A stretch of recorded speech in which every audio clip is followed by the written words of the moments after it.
Hey, Taylor Elwood here, and today I thought I would talk about the topic of overcoming skepticism in your magical practice. Now, first off, I want to say that skepticism is actually a good virtue to have in your magical practice. And you might say, like, what? Well, Taylor, why are you telling me then that we're talking about overcoming it? Well, first let's explain why skepticism is a good thing to have. When we're skeptical, what we're bringing is critical awareness to our magical practice. We're asking the tough questions. We're looking at our magical working and we're saying, okay, were there any other possible reasons this could have occurred? Or, let's keep it real here and let's look at all the other things that are going on. We're keeping ourselves grounded, I think, when it comes to having a skeptical attitude. I have a skeptical attitude when it comes to my own magical work. There are times where I'll really examine and be like, well, did I really, or did things just happen to work out? So I do think skepticism is good. It's important to cultivate those necessary questions and to think about things carefully and ask yourself, okay, why did X work out? Why did this result manifest? What happened to make this what happened to make all of this work out the way it did? On the other hand, I also think that it's important to know how to overcome skepticism because there can be too much skepticism. And I think one of the ways that people sabotage themselves in their magical practice is when they get skeptical to the point where they really can't see the result at all because they're like, well, that couldn't have possibly worked. Don't get me wrong, this happens too, where people get super skeptical about what they're doing and why they're doing it. I've gone through periods like that. Believe it or not, I've had periods where I've been like, well, why am I even practicing magic? What is this really doing for my life?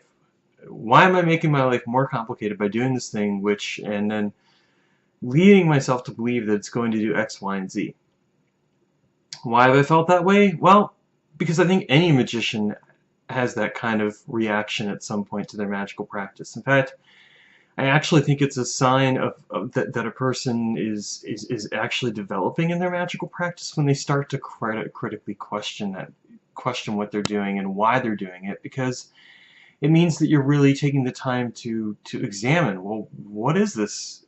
What is the place of this spiritual practice in my life? Why am I doing it? Why is it important to me? That's the role that skepticism ultimately plays. It helps us to put things into perspective.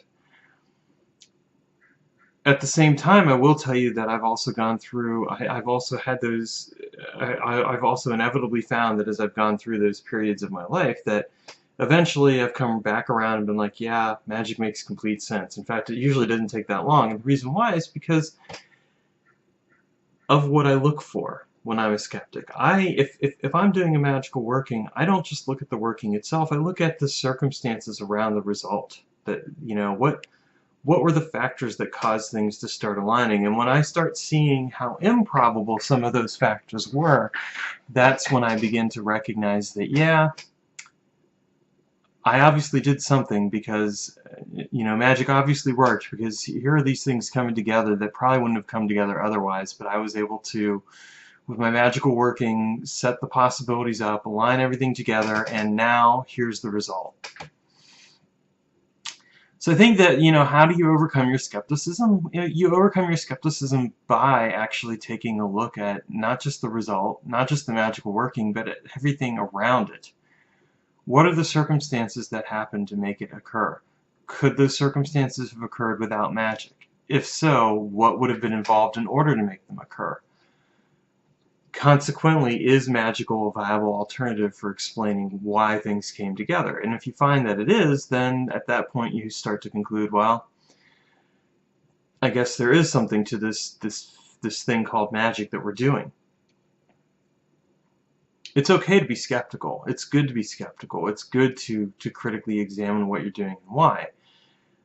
And how you deal with it is you actually answer your skepticism by looking at the circumstances, the environment, how things came to be. And if you find that the most viable answer is magic, then you begin to recognize, well, okay, there has to be something to this, because if this is the most viable answer and the other ones are even more improbable, then I have to come to the conclusion that there must be something that I'm doing here that's causing these things to happen the way they are in my life. And that's how I've always addressed my skepticism when it comes to magical work. And it's something that I've always I've suggested to other people too, because that also, ironically enough, grounds you in what's happened, because you start to look around at the context of the magical working and the context of your life and why things came out the way they did, and you see these patterns, and suddenly it's like, well, this really starts to make sense. This is starting to come together. It's an interesting thing, really, because I think a lot of times people who practice magic don't, when they're being skeptical, they get really skeptical of the result, but they don't get skeptical of their own skepticism, and that's really what's involved here. You know, it's not even so much about overcoming skepticism as it's about addressing skepticism, being able to answer skepticism, being able to speak to skepticism, and allowing yourself to hold space with skepticism without feeling like you're bad for doing that, because you're not. I mean, skepticism is a healthy response. The key thing is that you really do need to look at everything involved and ask yourself the questions that I shared earlier, which is, you know, what are the circumstances surrounding the manifestation of this result? What are the alternatives that would explain why this came to be? Is magic the most is magic the most likely explanation for why things happen the way they did? And again, if your answer is yes, then you come to the conclusion that, well, then that must be what happened. I did magical work, things got brought together, and here we are. The way I also look at it is that if you look at your magical practice and you find that you're getting consistent results overall with what you're trying to do, and that the results are at least pointing you in the right direction of where you want to go, then chances are what you're doing is working. There may be times where you're feeling a bit self-conscious about it, or you're wondering why you're doing it, or any number of other things, and that's okay. No, there is no judgment here on that part. But when you can get realistic about what you're doing and what's working and what isn't, and start tracking it, that's when you begin to see certain patterns be revealed.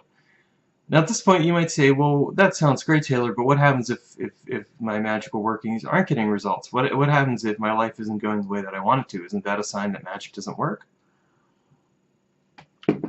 Excellent question, sir or madam.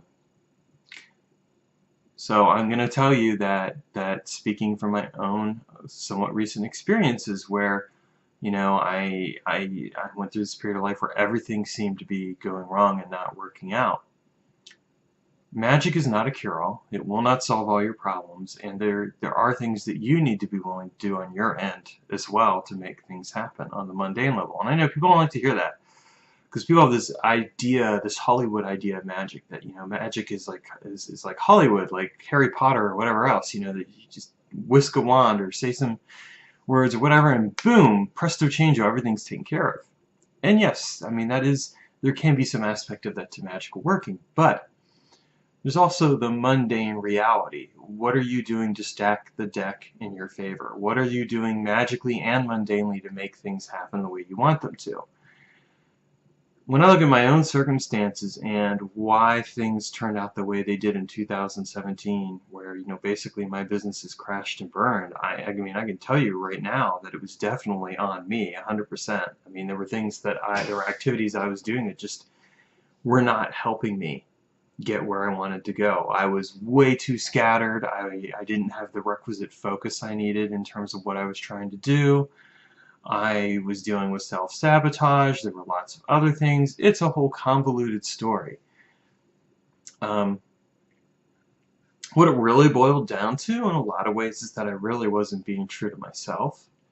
And you know, I find this to be true with magic, is that if you are not true with yourself, then magic will not work for you as well as you'd like. And the reason why is because magic, in a very real sense, requires that you be 100% honest with yourself. You may not be 100% honest with anyone else. You know, I don't know if I necessarily recommend going that way through life, but I mean, hey, you know, sometimes that's just the way people are, and it's fair enough. But you have to be 100% honest with yourself. And when you're not, that's when you'll find that, you know, you get so caught up in the fantasy that you forget to focus on the reality. It's important to focus on the reality. And that's where skepticism comes into play, because skepticism gets us to ask those tough questions. It gets us to challenge our perceived image of ourselves. And it allows us to really examine what we're doing and ask those critical questions.